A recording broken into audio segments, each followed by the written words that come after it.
enjoy this. My birthday was Monday. Now I finally get to go home and enjoy it with some Burger King. Here I come, baby! Burger King! Burger King! Yo! And talk to Bob Bear, because he's my man. Don King, kiss my ass.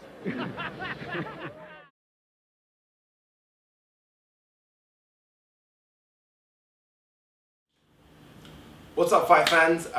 Thank you once again for tuning into the channel. Much appreciated. If you are new to the channel, hit that subscribe button. If you're not and you're coming back to watch another video, thank you so much. Much appreciated.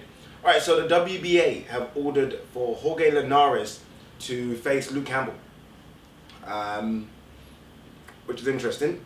Jorge Linares hasn't actually had a mandatory yet for his WBA title that he won off Anthony Crolla. And so this will be his first mandatory. Obviously, he had back-to-back fights against Anthony Crolla. So that's the reason why. I'm not entirely sure. It's strange because I immediately went into the WBA rankings and had a check to see where Luke Campbell was and how Luke Campbell got to #2 as a mandatory. And it still kind of baffles me how Luke Campbell is the #1 contender for Jorge Linares' belt. Especially when Luke Campbell in his most recent fights has been fighting for the WBC belt, right? I mean, he won a WBC silver title. He's when you think of his fights against Derry Matthews, that was for a WBC silver title. Against Jairo Lopez, again WBC silver title. And even when you go back, way back to Ivan Mendy, that was for a WBC kind of, one of their kind of belts. So I'm not quite, he doesn't seem to have ever really fought for the WBA, whether it be one of those WBA international belts or anything like that. So I'm a bit skeptical as to how Luke Campbell's got anywhere near that ranking. I'm not sure, people could maybe correct me, in his last fight, did he fight for a WBA title? I'm not sure. What is it, one of those international belts? Again, confuses me, but I guess when you're Matchroom and Eddie Hearn, anything is possible. Interesting fight. I'm not going to write off Luke Campbell straight away. I think I'd be silly to do that. I think Luke Campbell has done well to kind of come back from that defeat against Mendy. He changed trainers. I think he's looked better, especially a bit more defensively. I think he's looked a bit better defensively, not as open. And I think we do forget that he is an Olympic gold medalist. He does have a fantastic amateur background as well, so he can box. He's very big at the weight. I always look at Luke Campbell as someone that could possibly go up to as much as 154.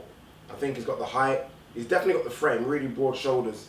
So he's definitely a strong and big 135 pounder.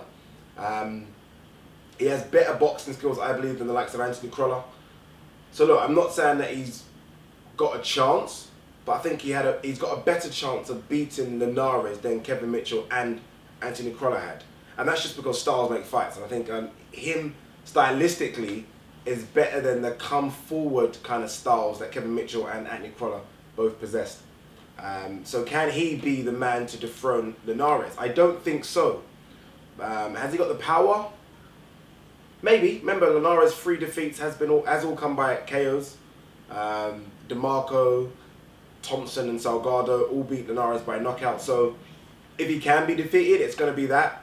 I don't think Luke Campbell's got the skills to outbox him. I don't think Luke Campbell's got the experience to outbox him. But to me, if you're in a position where Eddie Hearn is, I think you've just almost got to roll the dice with Luke Campbell and see what's going to happen. It's strange. 5 years ago, 5 years ago when Eddie Hearn signed Luke Campbell and Anthony Joshua, it was Luke Campbell who was supposed to be the man. I think people forget that. Luke Campbell was supposed to be the golden boy. I think it was called the golden boy. And it was supposed to be the one, I think the big one that Eddie Hearn had a lot of faith in that would do big things. I think the general public, he thought he would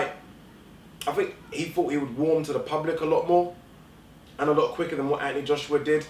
Remember, he went on, was it Strictly Come Dancing or Strictly something? So the general public knew who he was. And then he had that kind of stopgap. I think it was due to his mother or his father's ill health? And that kind of derailed him for a bit. But he is back. He has put together a string of decent wins. Darlis Perez was a good win. It's a name, everyone recognises him. But again, I think the step up to someone like Jorge Linares, who for me is the best lightweight in the world, it is tough, it's tricky. I would have liked to have seen him in one of these big English domestic fights, whether it be Terry Flanagan, Ricky Burns, Crolla, Kevin Mitchell before he retired. There was a good mix, and it's a shame that we're not going to see these guys kind of mix it up with each other, it seems. But what do you guys think? Linares versus Luke Campbell. Does Luke Campbell deserve this shot? How is he in any way, shape or form ranked #1 by the WBA? And if you're Eddie Hearn, is this the best option for him? Is this the best option, putting him against Linares? If Linares does beat him, then does he just become a European fighter? I would like to have seen him mix it up with other people first, if I'm honest with you. But I guess if an option like this comes across your table, you've got to take it, right? Linares is a good boxer, but we have seen him vulnerable. Let's not forget, in the Kevin Mitchell fight, he went down. I was ringside for that fight. So he is vulnerable. He's not the Superman people make him out to be, but he is a very, very good boxer. Look, I'm not gonna hide that. He's a very, very good boxer, and it's a tough ask for Luke Campbell. What do you guys think? Is it a case of Eddie Hearn just has to do this? Is Luke Campbell ready for this? Is it just a case of we have seen the best Luke Campbell already? Sometimes, especially with Olympic boxers, we expect them to go and dominate the world. It doesn't happen. There's a number of Olympic medalists, gold medalists out there in the world that have just not gone on to do good things professionally. Is this just where we are with Luke Campbell? Like he's just reached his plateau and that's it? We're not going to see anything better? Or is there still a lot left to come from Luke Campbell? He's not young. He's got this kind of babyface assassin look about him. He's not 22 or 23 years old. So I guess with Eddie Hearn, you've got to get a move on. And I guess he would have been signed to a big, big contract. And I think it's a case of repaying some of that contract back. But let me know what you guys think. Leave your comments below. Peace.